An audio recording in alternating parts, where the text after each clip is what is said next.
Welcome back to the Ingraham Angle. I'm Raymond Arroyo. Christmas is the ideal time to set aside our differences, come together, and spend time with the people we care most about, though not everyone feels that way. If you are going into a situation where you have family members, where you have close friends who you know have voted in ways that are against you, it's completely fine to not be around those people and to tell them why. To say, I have a problem with the way that you voted. I'm not going to be around you this holiday. I need to take some space for me. That's a Yale psychiatrist, ladies and gentlemen.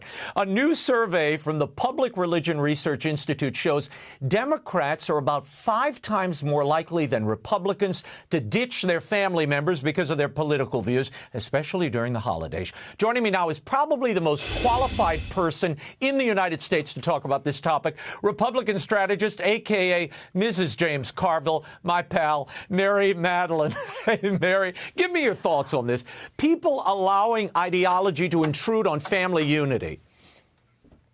I can't. I mean, Raymond, come on. I mean, it's just, it's part of the larger problem, and which is why I don't do TV anymore, and I'm not a Republican strategist. Never was a strategist. I was a utility player, and I may become a Republican again. I'm so happy with what's being talked about and discussed. We want to see some outcomes and results, but politics is not a religion.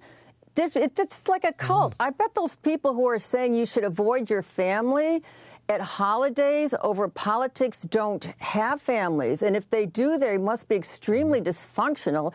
We have to get through, listen, I came from a loud family. I married into a loud family. I created a loud family. We have 1,000 things to shout about. Everybody in the family disagrees with me. But we don't fight about politics. How does that? It's bread and circuses. People have really lost their way. But I think they're going to have to figure out their problem is politics is a poor substitute for faith, for a belief system, for your heart, for the love that you need to express to your family and your community and your church. Or that's just love. I mean, I don't understand these people. And I don't have to understand Mary, I want them. to show this. But I would not be mean to them if they came to my house for holidays. No, and you're not. You're gracious to everybody. And I mean, this is a woman, by the way, who's hosted Bill Clinton and everybody in between. Mary, here's Bill Maher on this exact issue of separating families over politics. Watch. Way back when, a guy who crossed lines politically. Ooh, the worst thing you could ever do, be friends with a Republican? Call 911. This is what I hate about the left. Just the idea that, cut your family off for Thanksgiving if they voted for the wrong guy. Well, off, you.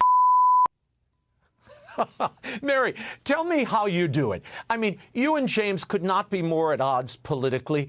How do you come together, especially at Christmas? Let's say after an election like this. Will this even be a topic in the Carville household?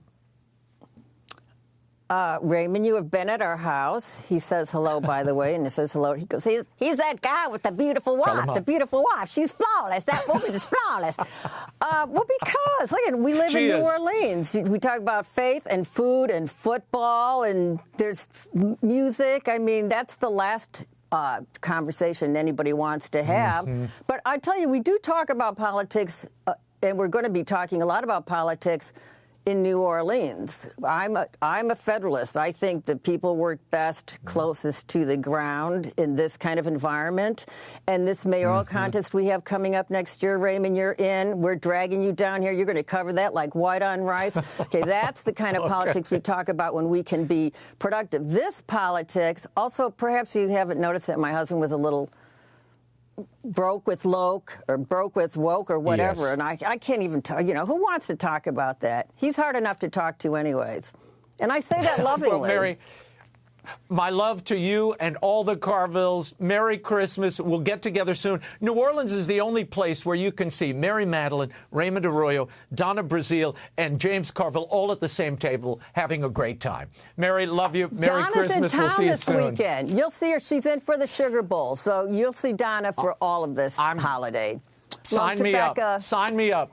Hey, Sean Hannity here. Hey, click here to subscribe to Fox News YouTube page and catch our hottest interviews and most compelling analysis. You will not get it anywhere else.